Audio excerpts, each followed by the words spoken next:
Sebuah pernyataan yang sangat mengejutkan datang dari Perdana Menteri Israel, Benyamin Netanyahu.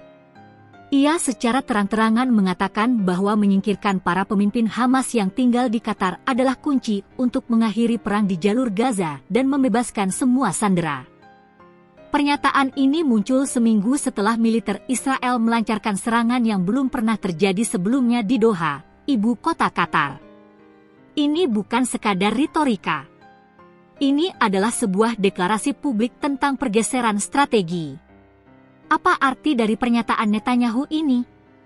Dan mengapa Israel menargetkan negara yang selama ini menjadi mediator utama? Mari kita lihat dulu insiden yang memicu pernyataan ini. Minggu lalu, Israel melancarkan serangan yang diklaim menargetkan para pemimpin senior Hamas yang tinggal di Doha. Serangan ini sangatlah signifikan. Ini adalah serangan di luar zona konflik, di wilayah negara berdaulat yang juga merupakan sekutu Amerika Serikat dan mediator utama dalam perundingan gencatan senjata. Netanyahu menggunakan media sosial X untuk menjelaskan motif di balik langkah ini. Ia menuduh para pemimpin Hamas di Qatar tidak peduli dengan rakyat Gaza dan sengaja memblokir semua upaya gencatan senjata untuk memperpanjang perang.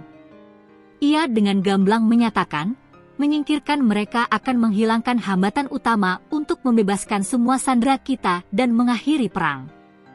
Serangan ini memicu kecaman keras dari berbagai pihak, termasuk Qatar yang menyebutnya sebagai tindakan tidak bertanggung jawab. Bahkan, Amerika Serikat, sekutu terdekat Israel, melayangkan teguran, meskipun mereka telah diberitahu sebelumnya tentang rencana serangan tersebut. Pernyataan Netanyahu ini mengungkapkan beberapa hal penting tentang strategi Israel ke depan. 1. Mengabaikan peran mediasi. Dengan menyerang di Qatar, Israel mengirimkan pesan jelas bahwa mereka tidak lagi melihat Qatar hanya sebagai mediator. Mereka kini menganggap Qatar sebagai tempat perlindungan bagi musuh mereka. Ini berpotensi besar untuk mengakhiri peran mediasi Qatar dalam konflik ini. 2. Strategi baru untuk tekanan. Netanyahu mencoba memindahkan fokus dari pertempuran di Gaza ke hambatan di Qatar. Dengan menyederhanakan masalah menjadi, jika para pemimpin ini hilang, perang akan berakhir. Israel mencoba membenarkan langkah-langkah agresif mereka di luar Gaza. Ini adalah taktik untuk mengesampingkan tuntutan Hamas yang sesungguhnya di lapangan. 3. Hamas balik badan. Di sisi lain, Hamas melihat serangan ini sebagai upaya Israel untuk menggagalkan negosiasi.